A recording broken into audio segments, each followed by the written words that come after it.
Et si la véritable monnaie, enfin je veux dire celle qui fait vraiment tourner le monde entier, n'avait en fait absolument plus rien à voir avec les billets et les pièces qu'on garde dans nos poches? C'est une question qui donne un peu le vertige pour commencer, non? Ouais, carrément. Mais imaginez qu'à l'insu de la grande majorité de la population, il y ait une monnaie parallèle, une monnaie totalement invisible, mais dotée d'une puissance colossale qui dirigerait secrètement l'économie mondiale. Et le plus fascinant, c'est que ce n'est pas de la science-fiction. C'est exactement le cœur de notre plongée d'aujourd'hui. Tout à fait. Aujourd'hui, on va explorer en profondeur les concepts assez incroyables d'un ouvrage qui s'intitule La monnaie virtuelle qui nous fait vivre. C'est coécrit par Jean-François Serval et Jean-Pascal Tranier. Avec une préface signée par Christine Lagarde, d'ailleurs, qui était ministre de l'économie à l'époque de la parution, ce qui donne tout de suite le ton sur le sérieux du propos. C'est clair. Et je précise tout de suite, pour ceux qui nous écoutent, cette exploration, elle s'adresse particulièrement à quiconque a ressenti les ondes de choc de la fameuse crise de 2008, ou même simplement aux esprits curieux qui se demandent pourquoi la sphère financière semble parfois évoluer dans une galaxie totalement déconnectée de l'économie réelle. L'économie de nos entreprises, de nos boulangeries, de nos emplois de tous les jours, quoi. Exactement. Et la bonne nouvelle pour notre audience, c'est qu'il n'y a absolument pas besoin d'être un trader de Wall Street pour comprendre ce qui se joue vraiment ici. C'est tout l'intérêt de notre échange, en fait. Pour bien poser le cadre d'emblée, notre mission commune aujourd'hui n'est certainement pas de dispenser un cours magistral d'économie, ni d'assommer les auditeurs avec des équations complètement incompréhensibles. Ah ça non, on va éviter. L'objectif, c'est vraiment de décrypter comment la monnaie a fondamentalement muté au fil du temps.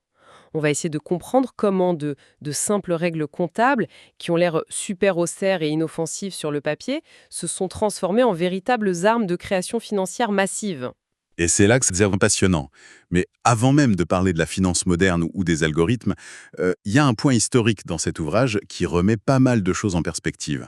Ah oui, le fameux saut dans le temps. Voilà. On a souvent tendance à croire que la spéculation débridée ou les montages financiers ultra-toxiques, c'est des inventions super récentes, nées avec les écrans d'ordinateur dans les années 80. Alors que pas du tout. Bah non. En parcourant notre sujet du jour, j'ai cru comprendre que nos ancêtres géraient déjà ce rapport très compliqué à la monnaie et à la spéculation. Vous pouvez nous en dire plus là-dessus? Bien sûr, l'histoire nous montre une continuité vraiment frappante de la nature humaine par rapport à l'argent. Dès l'an 81 avant notre ère, donc on parle d'il y a plus de 2000 ans, 81 avant Jésus-Christ, ouais. c'est ça, eh bien les disciples de Confucius tiraient déjà la sonnette d'alarme auprès du pouvoir chinois dans un texte célèbre, La dispute du fer et du sel. Et ils disaient quoi exactement à l'époque? Ils expliquaient de manière très claire que la monnaie, qui à la base devait être un simple moyen universel d'échange pour faciliter la vie, elle perdait toutes ses vertus sociales dès l'instant où des spéculateurs commençaient à l'accaparer. Pour en faire un outil de pouvoir, en fait. Exactement. C'est fascinant de voir une telle lucidité il y a si longtemps.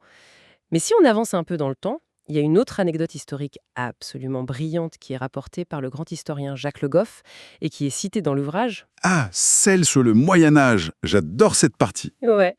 Au XIIe siècle, l'Église catholique a été confrontée à un problème majeur. À l'époque, prêter de l'argent avec intérêt, ce qu'on appelait l'usure, c'était considéré comme un péché mortel. Un aller simple pour l'enfer. Mais pourquoi c'était si grave aux yeux de l'Église? Parce que, philosophiquement, l'usurier vendait du temps. Il prêtait de l'argent et attendait que le temps passe pour récupérer des intérêts. Or, selon la doctrine, le temps n'appartenait qu'à Dieu. On ne pouvait pas faire de l'argent sur le dos de quelque chose de divin. Donc techniquement, tous les banquiers de l'époque étaient condamnés à l'enfer éternel. C'est ça, tous sans exception. Et ça, c'était un énorme frein au développement économique, surtout à une époque où le commerce commençait vraiment à s'étendre. Et alors, comment l'Église a résolu ce problème de taille? C'est là que c'est génial. L'Église invente un concept purement théologique et révolutionnaire, le purgatoire. Le purgatoire a été inventé pour les banquiers. En grande partie, oui. C'est un espèce intermédiaire qui a permis aux usuriers de racheter leurs péchés après leur mort, moyennant évidemment des dons à l'Église ou de bonnes actions de leur vivant. Selon l'historien, cette invention marque ni plus ni moins la naissance du capitalisme moderne. C'est fou quand on y pense. Une simple révision d'un concept religieux qui, d'un coup, débloque tout le système financier européen et le rend moralement acceptable sur le long terme. Et c'est exactement le propos de notre exploration. Montrer que les règles, qu'elles soient religieuses hier ou comptables aujourd'hui, façonnent totalement l'économie. Ça nous amène justement à une bascule beaucoup plus récente et très concrète. Pendant très longtemps, l'argent, c'était simple. C'était le souverain, le roi ou l'État qui le frappait. C'était un monopole régalien absolu. La fameuse pièce avec le visage de l'empereur dessus. Voilà. Et aujourd'hui, les auteurs parlent de monnaie étendue, le broad money en anglais. Concrètement, ça veut dire quoi cette mutation? C'est vraiment le nœud du problème actuel. Historiquement, l'État garantissait la valeur, parce qu'il avait le monopole de la création monétaire. Mais aujourd'hui, avec cette monnaie étendue, la création a largement échappé aux États. Ce ne sont plus les banques centrales qui créent toute la monnaie. Loin de là. Ce sont les banques commerciales privées et une myriade d'acteurs financiers qui créent de la monnaie, littéralement à partir de rien, ex nihilo. Je crois qu'il faut vraiment qu'on détaille ce point, parce que c'est souvent très contre-intuitif pour ceux qui nous écoutent. Bien sûr, prenons un exemple classique. Quand une banque accorde un crédit immobilier à un couple, la plupart des gens imaginent que la banque descend dans une grande chambre forte pour chercher des liesses de billets qui étaient stockées là. Ou qu'elle prête l'argent d'un autre épargnant. Voilà, mais c'est faux. En réalité, le banquier inscrit juste une ligne comptable sur un ordinateur et hop, de l'argent complètement nouveau vient d'être créé et injecté dans l'économie pour payer la maison. Donc le privilège ancestral de battre monnaie a été silencieusement transféré au secteur privé, via des ordinateurs. Absolument. D'ailleurs, il y a un détail assez amusant dans l'ouvrage qui illustre parfaitement cette situation et je sais que ça vous a fait sourire en préparant cette plongée. Ah oui, l'anecdote sur les billets de banque. Si on regarde bien nos anciens billets, vous savez, les francs avec le visage de Pascal ou de Cézanne, il y avait toujours une petite mention imprimée en bas qui disait de manière très stricte « La loi punit le contrefacteur ». C'était un avertissement très clair de l'État. Sauf que sur nos billets en euros actuels, cet avertissement a mystérieusement disparu. Et les auteurs font une réflexion très piquante là-dessus. Ils disent en gros que c'est presque logique qu'on ait enlevé cette phrase. Parce que si la loi devait punir tous ceux qui créent de la monnaie de toutes pièces, aujourd'hui, il faudrait emprisonner l'intégralité du système bancaire mondial. C'est une boutade, évidemment, mais elle souligne une réalité troublante. Les institutions financières privées sont bel et bien devenues les architectes de cette monnaie invisible. Et pour bien comprendre comment cette monnaie magique inonde notre économie, il faut qu'on se penche sur des mécanismes concrets. Dans l'actualité économique, on entend très souvent un mot, la titrisation. Oula, oui, le gros mot technique par excellence. C'est ça, un mot qui fait un peu peur et qui sonne comme un processus industriel hyper complexe. Est-ce qu'on peut essayer d'expliquer ça simplement, sans utiliser tout le jargon habituel des traders? On va essayer. Imaginons la titrisation comme un immense mixeur de cuisine.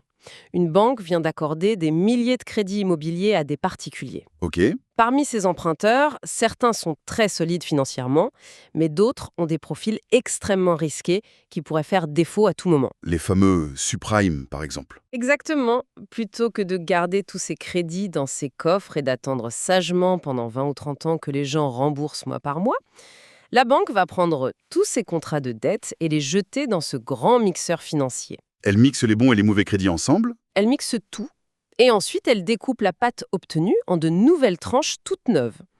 Sur ces tranches, elle met de très belles étiquettes allant du fameux triple A pour les tranches soi-disant sûres et garanties, jusqu'au double B pour les parts le plus toxiques. Et qu'est-ce qu'elle fait de ces tranches ensuite? Elles les revendent immédiatement sur les marchés internationaux à d'autres investisseurs. Donc, un simple contrat de prêt signé par une famille pour acheter sa petite maison dans le Midwest américain, il se transforme en un produit financier liquide, un produit qui s'échange instantanément sur des écrans à Tokyo, à Londres ou à Francfort. Et ça s'échange exactement comme si c'était de la monnaie en fait. Exactement. C'est de la dette transformée en monnaie circulante. Alors là, je vais jouer l'avocat du diable un instant. Pour que tous ces acteurs financiers achètent et vendent ces fameuses tranches de mixeurs, il faut bien qu'ils se mettent d'accord sur un prix, non? Tout à fait, il faut évaluer la valeur de ce qu'on vend. Et c'est là qu'intervient une norme comptable qui est centrale dans notre analyse d'aujourd'hui, ce qu'on appelle la juste valeur ou le mark-to-market en anglais. La fameuse norme IFRS. C'est ça. Mais sur le papier, l'idée d'évaluer un actif à sa juste valeur, au prix précis du marché le jour même de la transaction, ça semble être une excellente idée de transparence, non? N'est-il pas logique d'évaluer les choses à ce qu'elles valent vraiment à l'instant T? Pourquoi les auteurs décrivent ça comme un piège mortel? C'est une très bonne question. L'intention de départ était bonne, mais en réalité, la juste valeur détruit littéralement la notion de temps. Et en économie réelle, le temps, c'est fondamental. Comment ça détruit le temps? Prenons un exemple très concret. Imaginons une entreprise industrielle qui décide de construire une très grande usine, ou disons un immense parc d'énergie renouvelable. Un gros projet d'infrastructure. C'est extrêmement cher aujourd'hui, mais qui a été calculé pour être rentable sur 20 ou 30 ans. Si on force cette entreprise à évaluer ce projet tous les soirs, à la clôture des marchés financiers, en fonction des fluctuations de la bourse ou du prix de l'acier au jour le jour, Son bilan comptable va devenir complètement fou. il va ressembler à des montagnes russes. Un mardi, elle apparaîtra immensément riche et le mercredi, à cause d'une rumeur sur les marchés, elle sera en faillite technique sur le papier. Alors que l'usine, physiquement, n'a pas bougé et que le projet avance très bien. Ah oui, je vois le piège. La tyrannie du mark-to-market exige que absolument tout, y compris les projets industriels à très long terme, soit évalué comme un produit financier liquide qu'on pourrait revendre dans la seconde. Ce qui pousse, fatalement, tous les acteurs économiques à abandonner toute vision industrielle au profit du rendement immédiat. On maquille les bilans pour plaire au marché de l'instant au lieu de construire l'avenir. C'est exactement ça. On sacrifie le temps long pour le profit court terme. C'est super clair avec cet exemple de l'usine. Ça explique d'ailleurs pourquoi tant de grandes entreprises aujourd'hui semblent totalement obsédées par leurs résultats trimestriels au lieu de parler de leur développement sur 10 ans. Et pour faire tourner cette immense machine du court terme, pour acheter tous ces produits complexes, il faut des liquidités phénoménales en permanence. Et ça nous amène à un autre concept clé de l'ouvrage, le repo, qui est décrit comme le véritable cœur nucléaire de cette finance de l'ombre. On lit souvent l'expression anglaise « repo is money », les dépôts en garantie sont de la monnaie. Comment ça fonctionne au juste, ce marché du repo? Le repo, ou accord de mise en pension en français, c'est le carburant principal du shadow banking, le fameux système bancaire de l'ombre. Encore un terme qui fait un peu peur. Oui, mais pour le vulgariser à l'extrême, imaginons la possession d'un objet de grande valeur. Disons, un magnifique tableau de maître qui vaut une fortune. Son propriétaire a un besoin urgent d'argent liquide, tout de suite, pour faire un autre investissement très rapide qui ne dure que 24 heures. D'accord. Il va voir un confrère financier et lui dit « Écoute, prends mon tableau de maître en garantie, donne-moi l'argent liquide, aujourd'hui, je fais mes affaires et promis, demain, je te rachète le tableau avec un tout petit intérêt en plus. » Donc pendant 24 heures, une grosse somme d'argent liquide a changé de main, simplement grâce à la garantie du tableau? C'est le principe. Maintenant, il faut imaginer des banques et des fonds d'investissement géants qui font exactement la même chose, mais des millions de fois par seconde. Et ils ne le font pas avec des tableaux, évidemment, mais avec des milliards de dollars de titres de dette titrisés dont on parlait tout à l'heure. C'est vertigineux. Ils s'échangent des garanties toxiques contre du cash frais à la vitesse de la lumière pour pouvoir spéculer encore plus loin. Et le pire, c'est que toutes ces transactions massives échappent presque totalement au radar de contrôle classique des banques centrales. C'est un marché interbancaire parallèle qui est monumental. Et justement, pour donner une échelle de grandeur à ceux qui nous écoutent, il y a des statistiques dans cette exploration qui sont incroyables. Aux États-Unis, près de 75% du financement global de l'économie se fait en dehors du système bancaire classique. 75%, oui. Donc ça passe en très grande partie via ces marchés dérégulés et ce shadow banking. C'est énorme. En Europe, pour comparer, ce taux de désintermédiation est d'environ 25%. Ce qui est déjà beaucoup, mais on voit bien l'ampleur aux États-Unis. On prend vraiment conscience de la taille de cette dimension financière fantôme. Absolument. Et face à cette hyper-complexité technique, des titrisations, repos, en passant par la juste valeur, il y a une question psychologique fascinante qui se pose. Comment réagissent les régulateurs? Voilà. Comment les régulateurs, les politiciens ou même les grands gestionnaires d'épargne, et qui sont censés nous protéger et contrôler tout ça, comment ont-ils pu laisser faire? C'est la question que tout le monde s'est posée après 2008. Comment des gens surdiplômés sortis des meilleures écoles du monde ont pu laisser passer des choses aussi risquées? N'y comprenaient-ils vraiment rien du tout? L'ouvrage utilise une analogie littéraire absolument brillante pour expliquer cette dynamique de complaisance. Il faut repenser aux médecins dans les pièces de Molière. Comme dans Le Malade imaginaire. Exactement. À l'époque de Molière, comment ces médecins asseyaient leur autorité face aux patients? Ils parlaient en latin de cuisine, ils utilisaient un jargon médical totalement alambiqué et incompréhensible pour le commun des mortels. Ah oui, ils faisaient de grandes phrases creuses. L'objectif de ces médecins n'était pas vraiment de soigner le patient, mais d'impressionner l'auditoire, d'éviter toute concurrence et surtout de pouvoir se dédouaner de toute responsabilité si le malade finissait par mourir.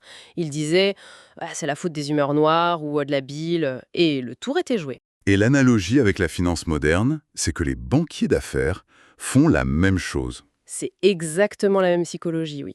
Les concepteurs de produits financiers toxiques ont enveloppé leur crédit pourri dans un jargon mathématique tellement dense, avec des modèles probabilistes si obscurs, que personne n'osait poser de questions simples. Par peur de paraître idiot, en fait. C'est ça, le syndrome de l'imposteur. Plus le modèle algorithmique était complexe, plus le client ou même le régulateur de l'État s'y soumettait aveuglement. Il se disait, s'ils utilisent des mathématiques aussi poussées, c'est que ces gens maîtrisent parfaitement le risque. On va les laisser faire. Jusqu'à ce que la réalité frappe brutalement à la porte. Et c'est ce qui s'est passé avec le grand crash de 2008. Tout ce latin financier en équation n'a pas pu cacher bien longtemps que le patient, c'est-à-dire l'économie mondiale, était en train de mourir d'un arrêt cardiaque massif. Et là, soudainement, la donne a changé. Les États, qui pendant des années étaient considérés comme ringards, lents et inutiles par les stars de la haute finance, ont dû intervenir en urgence absolue. C'est là le grand paradoxe mis en lumière par l'histoire économique récente. Il y a d'ailleurs une comparaison très intéressante dans l'ouvrage entre la gestion de la crise de 1929 et celle de 2008. Il y a une différence majeure dans la réaction, oui. Lors du fameux sommet du G20 de Pittsburgh en 2009, les dirigeants mondiaux ont compris qu'il fallait agir extrêmement vite pour éviter l'effondrement total. Mais le prix à payer pour cette rapidité a été le sacrifice absolu de l'orthodoxie budgétaire. Les fameuses règles de déficit public. On volait en éclats. Sans entrer dans un quelconque jugement de valeur politique, parce que notre but est d'analyser les faits de manière impartiale, les faits sont têtus. Les États sont soudainement devenus les garants en dernier recours d'un système privé défaillant qui avait joué au casino et qui avait tout perdu. Ils ont dû injecter des liquidités colossales pour sauver les banques. Et creuser des déficits gigantesques en un temps record. Pour bien saisir l'ampleur du sauvetage, on parle de déficits publics qui ont atteint des records historiques à l'époque. On était de l'ordre de 10,4% pour les États-Unis en 2009. Contre une Chine qui naviguait sereinement autour de 3% de déficit à la même période. Concrètement, qu'est-ce que ce chiffre énorme de 10% de déficit signifie pour les citoyens ordinaires? C'est de l'argent abstrait ou pas? Non, c'est très concret. Ce chiffre est capital car il signifie qu'une dette massive a été transférée directement sur les épaules des contribuables actuels et futurs pour sauver les institutions mêmes qui avaient causé le désastre. La dette publique a littéralement absorbé les pertes privées pour éviter l'effondrement de la société. Privatisation des profits, socialisation des pertes, comme on entend souvent. C'est exactement le mécanisme qui s'est joué. Et sur un plan plus géopolitique, c'est crucial. Pendant que les économies occidentales s'endettaient lourdement pour sauver leur secteur bancaire, des puissances émergentes comme la Chine ont pu conserver des finances beaucoup plus saines. Ce qui a grandement accéléré un basculement des équilibres économiques mondiaux qu'on ressent encore très fortement aujourd'hui. Tout à fait. Voir l'argent public éponger les dettes des banques privées, c'est vraiment ce qui a laissé une cicatrice très profonde et beaucoup de colère dans nos sociétés. Alors face à tout ce tableau qu'on vient de décortiquer, comment est-ce qu'on peut appliquer ces connaissances dans la vie de tous les jours? Si notre audience ne devait retenir qu'une seule leçon pratique de toute cette exploration, ce serait laquelle? La première prise de conscience fondamentale, c'est que la comptabilité n'est pas une simple photographie mathématique neutre et ennuyeuse. C'est un sculpteur actif.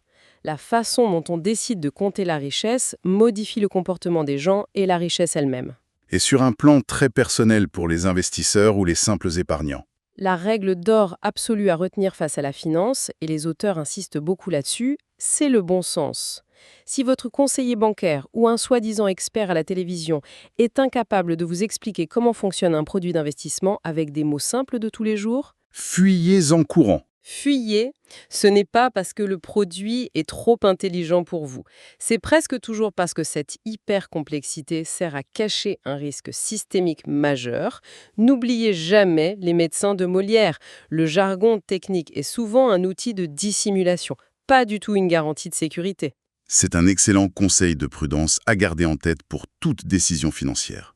Mais au-delà de la prudence individuelle de chacun, est-ce qu'on est condamné à subir ce système complexe indéfiniment, ou est-ce qu'il y a de vraies solutions applicables, proposées dans cet ouvrage, pour redresser la barre et réguler cette monnaie de l'ombre? Heureusement, il y a des solutions très pragmatiques qui sont mises sur la table. L'une des premières nécessités urgentes, c'est de redéfinir juridiquement cette monnaie étendue. Pour que la loi reprenne le contrôle? Exactement. Il faut que la loi encadre strictement toutes ces créances et ces produits dérivés qui servent de moyens de paiement parallèles sans en avoir le statut légal. Ensuite, il y a une idée historique fondamentale qui refait surface avec force, c'est le retour à l'esprit du Glass-Steagall Act. Ah oui, cette fameuse loi américaine. Vous pouvez nous rappeler un peu le contexte de cette loi? Oui, après la grande crise de 1929, le gouvernement américain avait passé une loi très ferme pour séparer strictement deux types de banques.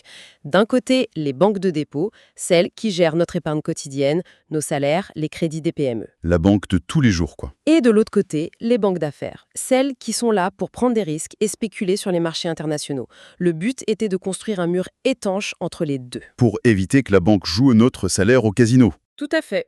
Sauf que cette séparation historique a été abolie à la fin des années 90 sous la pression des lobbies financiers, ce qui a permis aux mégabanques d'utiliser l'épargne garantie des citoyens ordinaires pour faire des paris gigantesques et ultra risqués. Beaucoup d'experts, dont les auteurs, plaident aujourd'hui pour un retour immédiat à cette stricte séparation. C'est vital pour protéger l'économie réelle. C'est une mesure de bon sens pour ériger un vrai mur de protection. Et puis, il y a une autre proposition dans notre analyse du jour que je trouve vraiment, mais alors particulièrement brillante, parce qu'elle s'inspire de notre quotidien à tous. Vous parlez de l'idée de la prime d'assurance obligatoire ? C'est ça. Concrètement, ça part d'un constat très simple. Si on conduit une voiture puissante dans la rue, la loi nous oblige à payer une assurance automobile. Pourquoi? Parce qu'on fait peser un risque potentiel sur les autres conducteurs et sur les piétons en cas d'accident. C'est logique et accepté par tous. Eh bien, l'idée avancée ici, c'est de demander pourquoi une grande institution financière qui émet sur le marché un produit ultra complexe capable de déclencher une crise économique mondiale ne paierait-elle pas, elle aussi, une prime d'assurance obligatoire? Une prime proportionnelle au risque systémique qu'elle fait courir à la société tout entière. C'est la logique du pollueur-payeur appliquée à la finance. Si un acteur privé veut profiter des gains immenses de la spéculation, il doit payer à l'avance le prix du risque qu'il fait courir au système global. Et s'il refuse de payer cette prime car elle est trop chère? Eh bien, c'est la preuve mathématique que son produit financier est beaucoup trop dangereux et n'a tout simplement pas lieu d'exister. Ça permettrait de responsabiliser immédiatement les créateurs de ces produits et de réintégrer le coût réel du risque dans leurs équations. Au lieu d'attendre que l'État et le pauvre contribuable soient obligés de jouer les pompiers de service avec l'argent public en cas d'incendie généralisé. C'est exactement ça. Ces solutions prouvent qu'il n'y a pas de fatalité face à la dérive financière, à condition, bien sûr, d'avoir la volonté politique courageuse de redessiner les règles du jeu. Pour résumer un peu l'esprit global de cette passionnante exploration d'aujourd'hui, il est évident que cette réflexion va bien au-delà de la simple technique comptable ou des marchés boursiers. C'est un véritable appel à l'action. Un cri d'alarme, oui. L'enjeu central, c'est vraiment d'inviter la sphère politique et chaque citoyen à reprendre la maîtrise de cette création monétaire. La finance est une invention humaine extraordinaire à la base, mais elle doit impérativement rester un outil. Elle doit être le serviteur loyal de l'économie réelle. Elle doit servir à construire des hôpitaux, soutenir l'innovation industrielle, financer la recherche et l'éducation de nos enfants. Exactement. Elle ne doit en aucun cas devenir le maître absolu qui impose sa petite dictature du rendement à court terme au détriment de l'intérêt commun. Donc, pour tous ceux de notre audience qui souhaitent vraiment comprendre les forces invisibles qui façonnent notre monde aujourd'hui, la lecture de La monnaie virtuelle qui nous fait vivre est une étape vraiment incontournable. C'est un éclairage indispensable pour décoder intelligemment l'actualité économique, loin des discours formatés. Et pour clore cette plongée en profondeur, il y a une dernière réflexion qui émerge de tout ça, une pensée provocatrice qu'on voulait partager avec vous. C'est une réflexion philosophique, presque vertigineuse, qui mérite d'être longuement méditée. Au fond, la monnaie, qu'elle prenne la forme d'une pièce d'or sous l'Empire romain, d'un bout de papier imprimé ou d'une ligne de code informatique aujourd'hui, Elle n'a jamais été autre chose qu'un immense contrat de confiance entre des êtres humains. voilà. Elle n'a de valeur que parce que nous y croyons tous ensemble. Mais la question qui se pose est la suivante. Si nos sociétés contemporaines acceptent de déléguer la gestion totale de cette confiance vitale à des algorithmes intraitables, à des agences de notation privées et à des normes comptables d'une complexité telle que même nos propres ministres ne les maîtrisent plus parfaitement, Qui détient réellement le pouvoir aujourd'hui? c'est la question inévitable. Qui dirige vraiment nos démocraties modernes ? Sont-ce nos représentants, qui sont élus légitimement par le peuple pour défendre le bien commun ? Ou bien ce pouvoir souverain a-t-il glissé, en silence, entre les mains des architectes invisibles de la finance globale. C'est une question fondamentale, lourde de sens, que nous laissons en suspens pour nourrir la réflexion de toutes celles et ceux qui nous ont écoutés aujourd'hui. Quelle réflexion de clôture puissante!